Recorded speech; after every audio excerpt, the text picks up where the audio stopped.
My name is Leslie McClanahan, formerly Leslie Gray. I was born in 1985, and I grew up in Ingomar, Mississippi, and I've spent a lot of time in Ingomar and New Albany doing all sorts of creative things. But when I was a little girl, my mom she originally ended up in North Mississippi as a band director, and so she's a musician, and she always wanted me and my sister to play the piano. And my dad's mother, my Meemaw, was also a piano player, and so my sister and I would take piano lessons at my grandmother's house when we were little girls. And when you got two girls there taking piano lessons, somebody has to be entertained while the other person is taking lessons. And so my grandmother had this little box. It was like a little color box with parts and pieces of pencils and crayons and things like that. And while one of us would take our piano lesson, the other would sit at the kitchen table and we would draw, or we would watercolor with a little Crayola watercolor set or whatever. And so that's really probably my first memories of touching art supplies and experimenting with art supplies and just being kind of immersed in a creative environment, because my sister's practicing piano in the background and I'm over here doing what I can with what I've been given, which truly is something that I still do today. And so that's really where it all got started, and I really knew that I loved doing creative work. I didn't know what that meant when I was that age, but I knew that it was fun. And so I always kind of carried that with me. I always loved, even through my elementary school days, I remember we would have diorama projects, and they were my favorite. Like, do not tease me with a good time and a diorama, because I will go hard. And so, I just remember, I couldn't wait to get out the felt and the pipe cleaners to do my dioramas. And I didn't ever really know why I loved that so much. I did like school, and so I just thought that was part of liking school. Until, I guess later on in junior high school years, we didn't have a huge art program at Ingomar until I was a senior. So in those junior high school years prior to Miss Rebecca Browning coming to Ingomar, I did take some classes with Amy Ball, who is still an art teacher out at Ingomar, when I was younger, and I remember I loved those classes, but it never clicked with me that it was art that I loved. It wasn't just learning that I liked, it was art that I loved. And I was a cheerleader at Ingomar, and I remember doing cheerleader signs, which is such a, you don't really think about that being a creative outlet, but when I first started doing cheerleader signs, I remember some of the girls saying, those are good, Leslie. And I was like, oh, well, they're fun. And again, it didn't click with me. And I think it was probably my senior year of high school, when Miss Rebecca was at Ingomar, that it clicked with me that it wasn't just that I enjoyed school, it was that I loved art. I loved being a creative person. And so I really leaned into it then. She was a huge encourager and just a really big supporter of pursuing that. That was the first time I remember we sent artwork to the Northeast Art Show and some different things like that, and I really loved that. And then I graduated high school, and I had decisions to make, and I remember thinking, I think I want to try being an art major. Which is kind of a dicey decision to make, because what does that mean? How do you get paid doing that, right? But what I knew is that I loved it, and I had kind of found out that I was not bad at it. And so I was nervous, because I was like, oh, all of these other students I'm going to be sitting in classes with have had classes all the way through high school, and I was very intimidated to sit in creative classes. But I think being in a community that encourages people, builds confidence in young people, kind of gave me the bravery to go and sit in those classes. I still very clearly remember my teachers at Northeast. I loved my design classes and my drawing classes at Northeast.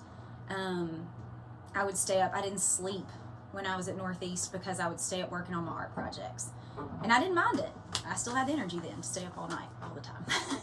And so that was so much fun. And then I remember, okay, well, I started looking into programs, and I headed to Mississippi State because they had a great graphic design program. Someone somewhere along my journey said something to the effect of, if you want to be happy, do art. If you want to eat, be a graphic designer. And so I don't know why that, I mean, I know it was dripping in sarcasm, but for some reason that stuck with me. And I was like, well, maybe this is one way I can turn this creative, like, love that I have into an actual job. So I looked into the program at Mississippi State, and that's where I needed to go. And so I got ready to head down there. They have a portfolio review you have to do. Got to Mississippi State, was equally as intimidated by being at a senior college as I had been walking into a junior college. But for some reason, like, I continued to have that nudge. I had been built up by a community that was very encouraging and empowering, and so I walked right on into those classes, and I found another creative community that I love. I still am friends with a lot of the people who I was very close to at Mississippi State creatively, and those were some of the funnest years. We did some of the coolest, probably dumbest stuff ever in the art department, but it was the best. And my college portfolio is something that I still just like. It holds just a little spot in my heart right here, you know. And so yeah, that was a lot of fun. And then I guess after college, when I graduated, because I had spent a lot of time doing creative work in New Albany and around town from the time I was in high school, really, I guess I can kind of step back in time and talk about Miss Becky and Miss Tanya and the Bead Shack, and how when I picked up paint for the first time, they said, yeah, put it in the store, we'll sell it. And I don't think they knew maybe the lasting impact of that simple extension of opportunity to me. But because I started then and continued to, whether it was drawing a t-shirt or painting a canvas or whatever it was, I had enough visibility in New Albany that I could come straight from college to New Albany and pick kind of right back up and be able to, you know, forge my own path a little bit and kind of get my hands into all kinds of stuff. And so I came home and I just started working for myself. And it was not always graceful, and it was messy sometimes, and it was also very fun, and I never knew from one day to the next if I was going to be. I remember painting on top of a school bus one time. I remember, you know, I think I painted on so many different surfaces of so many random things, but it was there was not an opportunity I wanted to pass up. And as a young adult and trying to figure out a creative path, like there were definitely errors that I made and responsibilities that I may not have honored in the right way or whatever, but I was still surrounded by a community that continued to give me an opportunity or a chance or tried to utilize me, and those little things were huge. They may have seemed small to somebody else reaching out, but they were huge to me in figuring out what my skill sets were, what my abilities were, what I loved, what I really just truly wasn't good at. And so, you know, somewhere along the way that evolved, and you can tell through this whole story that there's a whole lot of what I like to call following the muse.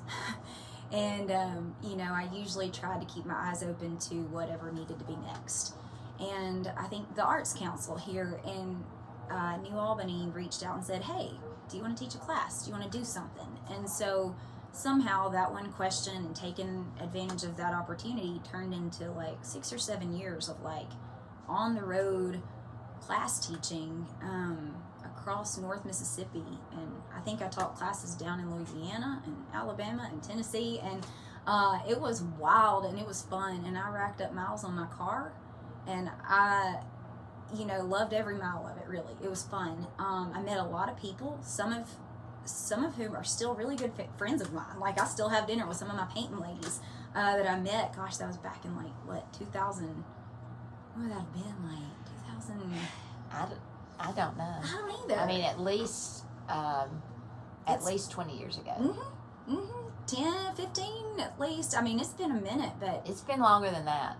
yeah, it was a long time ago, but there are still, I mean, I still remember faces. I still keep up with, you know, it's crazy because I remember I would do little girls' birthday parties, and now they're in college, and it makes me, it dates me, but I still follow them because I'm like, oh, I remember that thing they painted that time, you know. I don't know, maybe that makes me old, it dates me, but you know, it was a really sweet season, and it was so much fun, and I got to meet a lot of faces, and I don't know that those people, even in those instances, they were encouraging and supporting me. And I think that, you know, I know you've done a lot of classes too, and they probably tell you what a blessing it is to have that energy poured into them, but they don't know what a blessing they are to you as a teacher, and an encourager they are to you as a creative.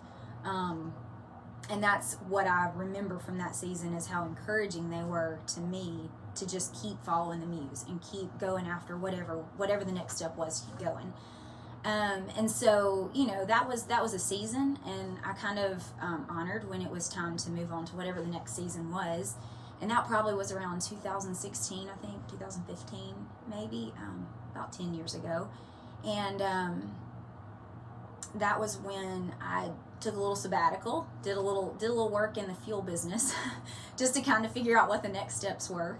And I got a call and headed down to Starkville, Mississippi, where there was some people may be familiar with like the volcano candles or the Capri Blue brand.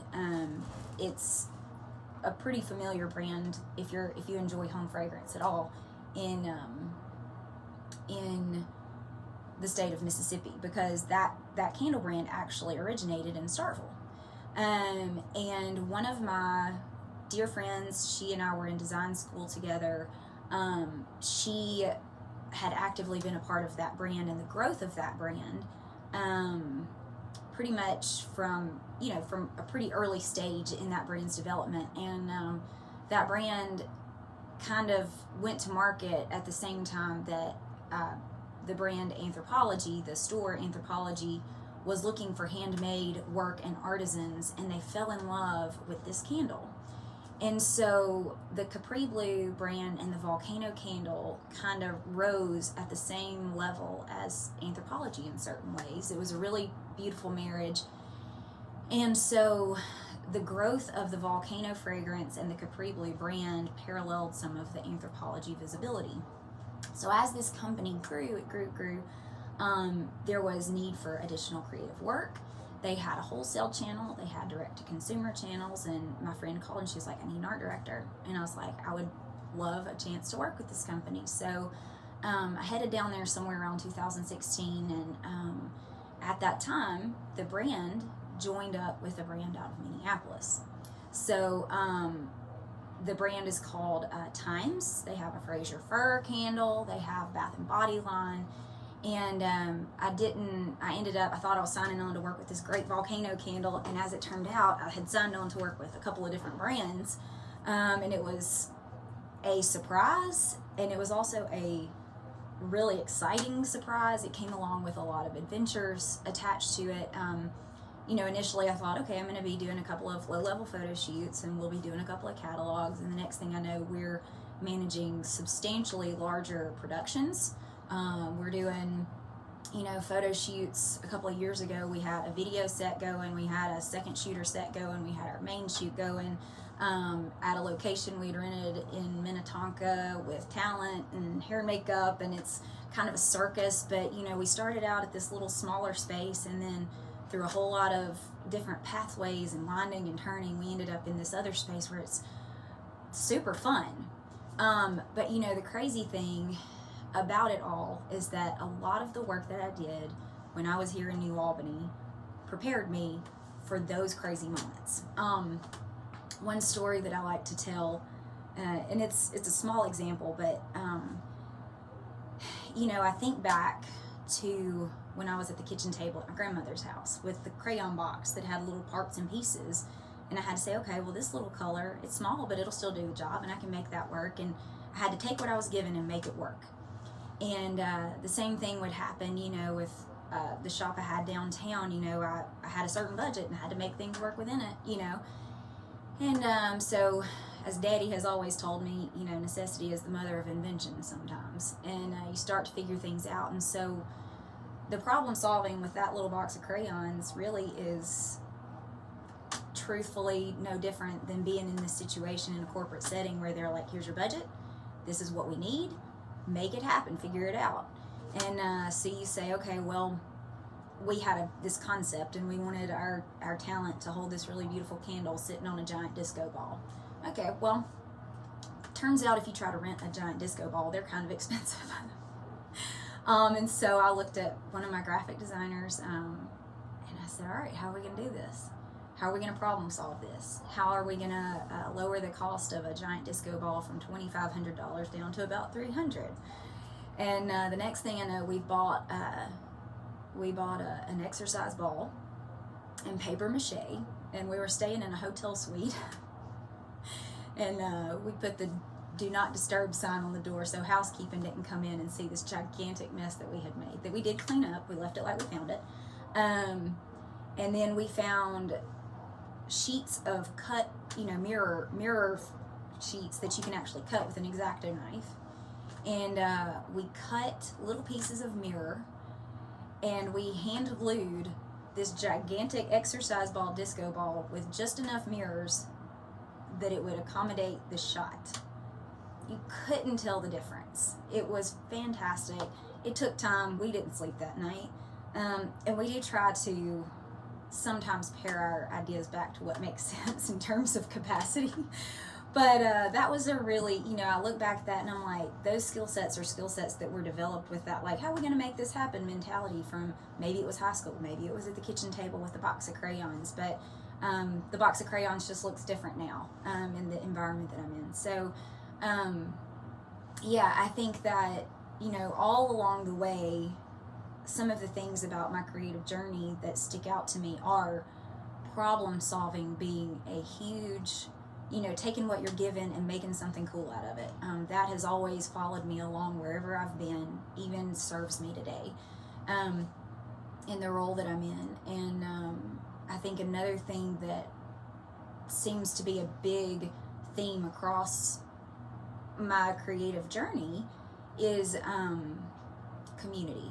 Like the people that you're surrounded by, the people that build you up and help nudge you along and continue to be encouragers in your life.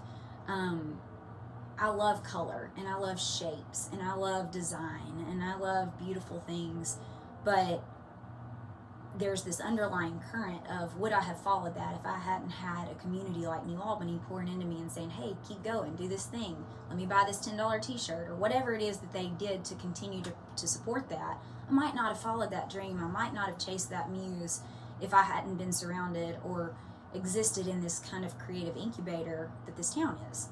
So, and what it did was kind of catapult me into a space where now I love to go find out what other communities are doing. Like, I think we, over Christmas, my husband and I went up to the Northeast, and, we were wandering around one place and we found a lobster trap Christmas tree, which is super fun. And it's like, I probably, I might not have known how to go find those, like, or spot the cool creative things if we hadn't had, again, the arts councils here, or the museum here, or the bike path here, or the things that, those cool things that you spot in this town, they're in a lot of other towns too. And wherever you go, exploring and figuring out what communities have going on creatively is kind of part of my process now. I love it. So, so now I'm, almost 40, and having a blast doing graphic design work still, doing lots of, my role currently is creative director for marketing design for this company.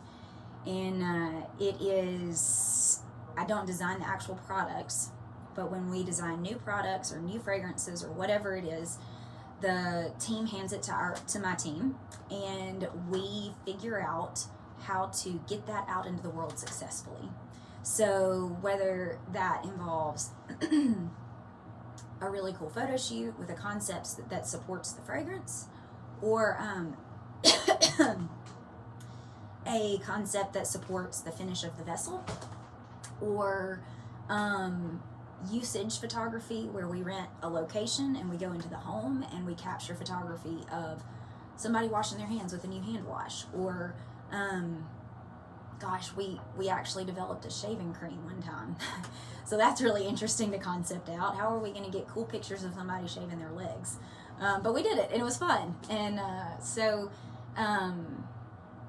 we do photo shoots, then we design the things. We design the print pieces. We don't do as much print anymore, which I hate because I love print work. But we do a lot more digital assets, but we now service direct to consumers. We have wholesale channels. We have an Amazon channel that we're working to become more equipped to support better.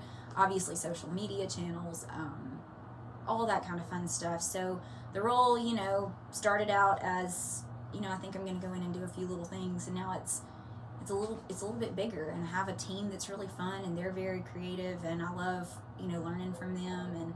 And my creative community at one point in time was my grandmother and my sister and my mama. And then it kind of grew to the people in my art class at Ingomar and Miss Rebecca. And then it stretched on up to, creative communities at Northeast and Mississippi State. And, then it became New Albany. The town was creative support. And now it's wherever I am. I'm out in Oklahoma currently, but I still am in Minneapolis a lot. And I still come home frequently. And I've learned how to find that community kind of wherever I go. So it's a lot of fun. That's awesome. What do you do now? I imagine that your job, obviously your job now doesn't allow for you during your working hours to do a lot of hands-on art. So when you come home and when you have free time, what are you doing now? What are you working on? So, depending on the week, we actually still do a good bit of hands-on work at work. Because of where I'm at in my role, I pour into my team a lot, and so I feel like I still apply some of the teacher skills in that.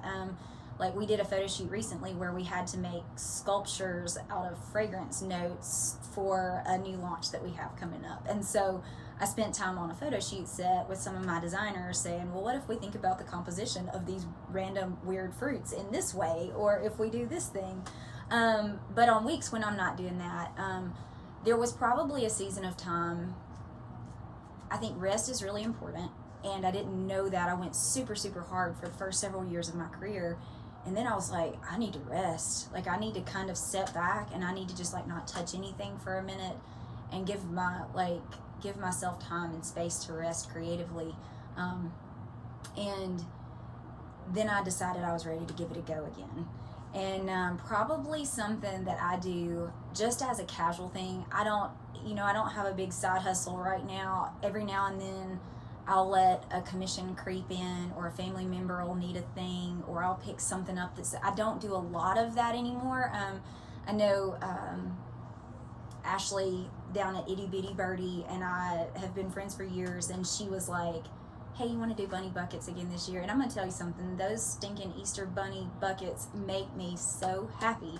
And so for some reason, for years, I've just continued to paint those bunny buckets, and they satisfy that itch, and they make me happy. But I've had to also learn how to say no to the things that felt more like a burden. Another thing that I do, I travel a lot with work and personal life, and so I have, back in the day when we designed t-shirts, you had to draw them on printer paper, and then you had to scan them, or you may not scan them, you just had to get it right when it was on paper and send it to whoever was going to print it. Now we have these iPads and iPencils or whatever they are, and you can do everything so easily, and you can just hit a button and it's at the printers. It's amazing. I remember when I was at Mississippi State, sending packets of shipping manila envelopes to people to print things. So now I carry my iPad just kind of anywhere I go, and if I'm on an airplane and I don't have internet access, I sit there and just doodle and sketch and keep my skills fresh, and keep my brain connected to that creative space. So it just kind of depends. And I think I also, which this is kind of crazy, but if you're a creative person sometimes, and if you have any business acumen, you have a tendency to try to monetize things that people show interest in. And I don't know that that's always super healthy. sometimes you just need to do something creative because you just want to try it, and not, inside your mind, not let your mind take it to like a money place, but keep it in that joy space. And so I started kind of pursuing things like, I cook a lot more now because it's creative. You can be very creative in the kitchen, but I don't see myself probably trying to monetize that in any way. I just find a lot of joy in it, and I love to try to make food look good. Or DIY projects around the house help me learn new skills, and there's no like commission or expectation associated with that, so I can be a little more free in my adventure there. And so those are kind of some things that I do to kind of keep my creative edge sharp, I guess. But they don't necessarily, I've had to learn how to not always try to connect dollar signs to those things, because when I started out, I did it specifically for that reason, and now I do creative things because I love it and because I'm curious about it. I mean, I think I was in a hotel room. I unfortunately spend a lot of time on the road, and so I'm in hotel rooms, and I recognized that I spent too much time on Facebook or Instagram or whatever. So I was like, okay, I need something that I can do in a hotel room that isn't a screen. So I ordered like an embroidery kit, and I started trying to, now it is probably not going to be something I monetize also. But it was like, okay, well, this is a fun new way to try to do something. So I was sitting in my hotel room, like stitching away, just having the best time. So those are some different things that I try to do to kind of let my mind continue to be active. Yeah. Well, I would like to say for the record that your Girls' Night Out painting class phenomenon that you started back in the day, however many years ago that was, it preceded all of the other things that I've seen since then. Mm-hmm. Before there was the Sip and Strokes mm-hmm. and all of those franchises. Mm-hmm. I was like, we had that mm-hmm. years ago. Leslie was packing the house on a weekly basis, maybe twice a week. I don't remember, but it was huge. And I want you to know that when you moved away, there was a void, and I was the beneficiary of it. You're welcome. But it was great. Yeah. And I made a ton of money, uh-huh. which I needed. Mm-hmm. I mean, my family went on vacations because of these paint parties. And again, traveling all over North Mississippi mm-hmm. to huge, like churches full of these women. And, at some point, I think they all figured out, what are we going to do with these 16 by 20 canvases? I remember somebody telling me. How many owls and crosses do we need in our life? But I will tell you that today there is a great desire from this community mm-hmm. for more programs. The museum is fulfilling a lot of that. Mm-hmm.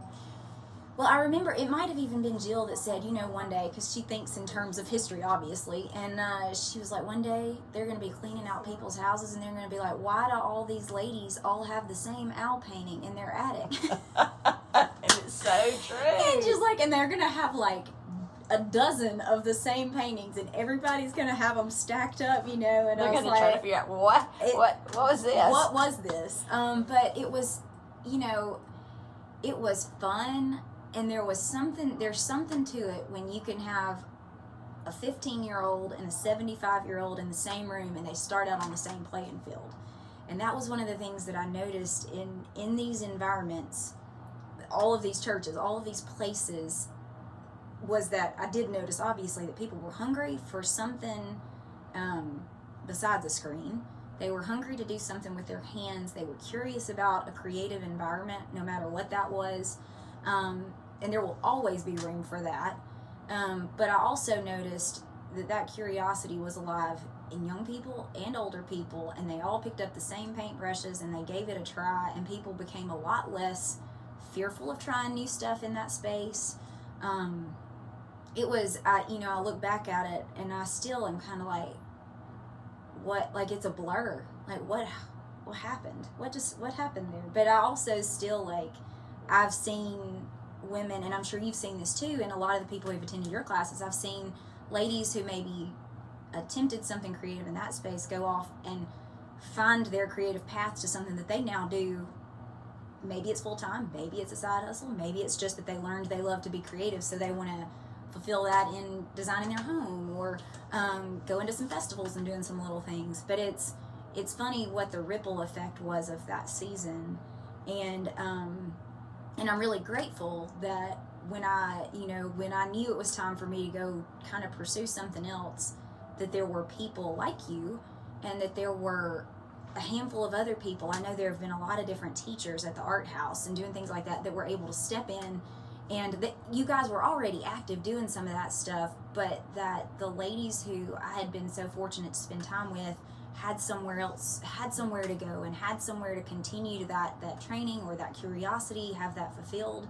And like, I know that some of the teachers like you and like Miss Rebecca, gosh, they were in better hands at that point, because Miss Rebecca, I mean, she was and still is, like, I sit and, like, she probably gets tired of me leaving comments on her pages for her artwork, but I'm still just always just obsessed with some of the things that she's able to do. And you guys, like, I remember even when I was younger, probably one of the bigger things that I remember was the sets at the plays and the props for the plays and things like that you guys used to do. And I was always fascinated with how you would make them and go for it and do all of that stuff. And it's crazy, because now I'm building sets on a regular basis in Minneapolis, and I think back to how, I remember y'all used, it might have been for Beauty and the Beast or something, but y'all used like spray foam and turned them into desserts. Like, that one stuck with me. I don't know. I think that was it. And I remember thinking how a trip down an aisle at Lowe's can spark so many thoughts and ideas. You look at what you got, and then you figure out what you can do with it, and now when we're on sets, we look at certain things, and I'm like, well, if you get this thing and you try this thing, it probably would work. And we've done some wild sets, some wild things with some different photo shoots that we've done, and people would, the visual illusion. I mean, there's one image we had to take one time, and we couldn't quite get our arms to look right, but we were pouring laundry detergent. And so I called one of my designers over that had about the same skin tone as I did, because we also are hand models now, turns out. And I was like, hey, I need you to pour it, and I'm going to hold the thing. So there's a picture out there of us. It's one of our product shots, but it's not the same person's arms. It's two different people's arms in the picture, but it looks super normal. It looks very natural. There was a whole team there that agreed that was perfectly natural, and nobody's ever questioned it, but it's absolutely not the same person. It's two different people, and there's a picture of us, like, standing probably, like, we were just, like, right up on top of each other. Like, it was funny. So we, I think that there are things there were seeds that were planted here in this town by you, by Miss Rebecca, by Jill, by the opportunities created in this town, by, Riverfest opportunities and UCDA opportunities, and, people extending grace and kindness and curiosity our way, my way. And those things, those little seeds that were planted, the spray foam props, or the colorful environments that were presented to us, obviously the technical skills, but it's that current that kind of flows beneath those technical skills that helped us continue to pursue them. I mean, even at Mississippi State, we learned how to use Photoshop and Illustrator and this, that, and the other. But technology changes week by week, day by day. But what they also continued to teach us was how to solve creative problems. And that skill set is what gets you down the road, in my opinion, in so many ways, rather than just knowing how to, use the liquefy button or filter or whatever.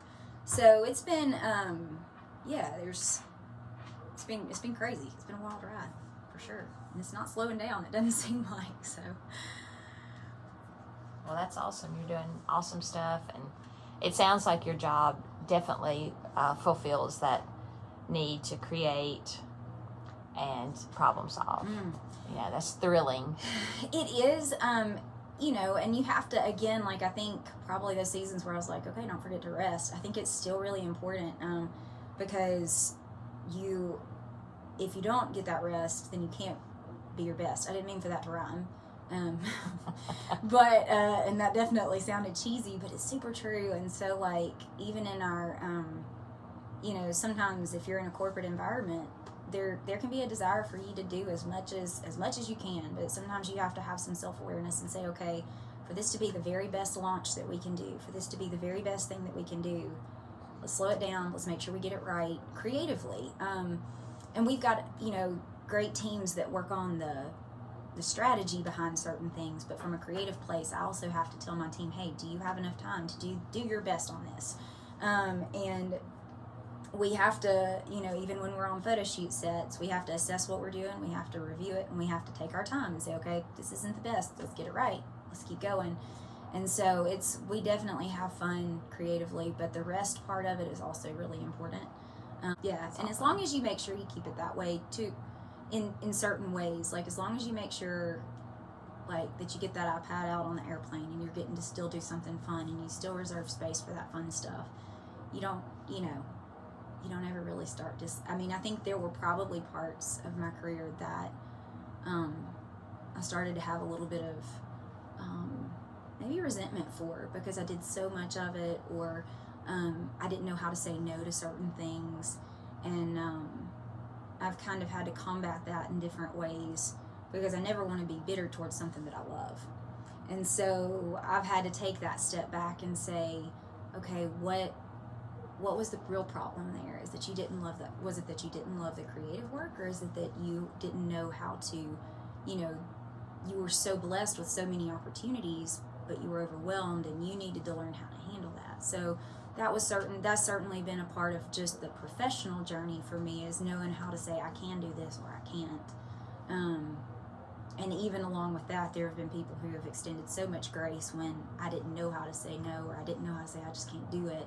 They have been really gracious to help me in that growth, and not just, you know, there probably were times when people could have raked me over the coals and they didn't, and I don't forget that either. I never take that goodness of this community. That's a part of the community too, is that they have always been so gracious. And I the community is good in so many ways, but even in those kind of ways that are harder, being surrounded by that is invaluable. So, yeah, it's a lot, huh? It is. We oftentimes just think about some of those real surface level parts and pieces of art, but it's really a much more emotional journey than that, and it's a lot deeper than that, and it's the small actions that people think are just little simple actions, the emotional side of being a creative, they really pour into that, you know. Anybody who ever did one of those 16 by 20 canvases, their presence was one of the biggest encouragements, you know. And anybody who ever bought one of the t-shirts or had me do a baby hospital door hanger, I mean, I had a tendency, I think the ladies at the hospital, if they saw me coming, they just knew. Like, sometimes people would have the baby and I would hang the thing on the door, and they never even knew I came. They just opened the door and it'd be there, because it'd be a last minute birth, you know. But I was like a door hanger fairy. But yeah, like, I think all of those things, they maybe were a simple thing to that one person, but they added up to being big things, you know, in my story. And so I never lose sight of that and how grateful I am for it.